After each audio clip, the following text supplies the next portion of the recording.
Berita nasional seputar penghapusan tenaga honorer.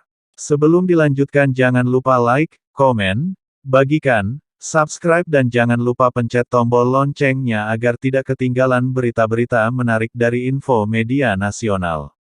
Kementerian Pendayagunaan Aparatur Negara dan Reformasi Birokrasi, Menpan-RB, berkolaborasi dengan Badan Kepegawaian Negara, BKN, untuk merumuskan solusi bagi tenaga honorer yang gagal diangkat ASN.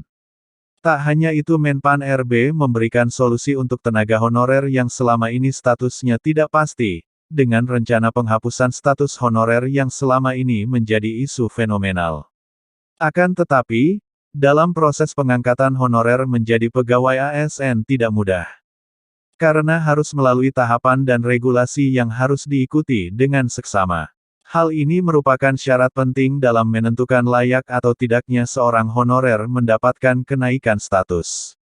Menanggapi hal ini, Badan Kepegawaian Negara (BKN) telah melaksanakan proses pendataan mencakup lebih dari 1 juta jiwa tenaga honorer di seluruh Indonesia.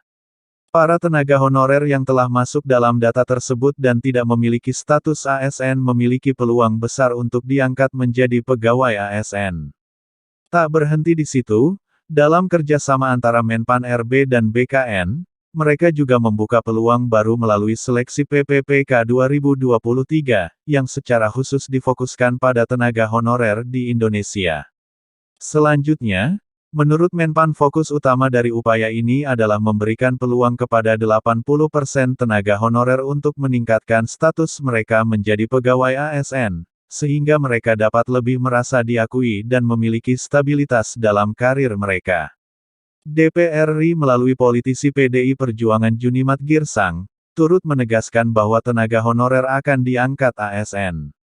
Junimat juga mengatakan bahwa seluruh tenaga honorer akan diangkat menjadi PPPK tanpa ada pengecualian, dan pengangkatan atau peralihan tenaga honorer menjadi PPPK ini harus sudah terrealisasi paling lama tanggal 28 November tahun ini. Kemudian solusi yang ditawarkan Menpan-RB, Azwar Anas adalah pengangkatan ASN part-time bagi para tenaga honorer jika tidak diangkat ASN PPPK. Lalu, Guspardi Gaus selaku anggota Komisi 2 DPR RI menanggapi tentang solusi Menpan-RB tentang ASN part-time PPPK part-time ini, terlebih sistem gaji yang masih seringkali bingung. Fakta menariknya adalah aparatur sipil negara ASN, merupakan pilar utama dalam menjalankan roda pemerintahan di Indonesia. Akan tetapi, ada kelompok ASN yang baru yaitu PPPK part-time. Adapun pengertian dari sistem ini yakni individu yang membagi waktunya antara pekerjaan di sektor pemerintahan dan sektor swasta atau berwirausaha. Adapun pengertian dari sistem ini yakni individu yang membagi waktunya antara pekerjaan di sektor pemerintahan dan sektor swasta atau berwirausaha.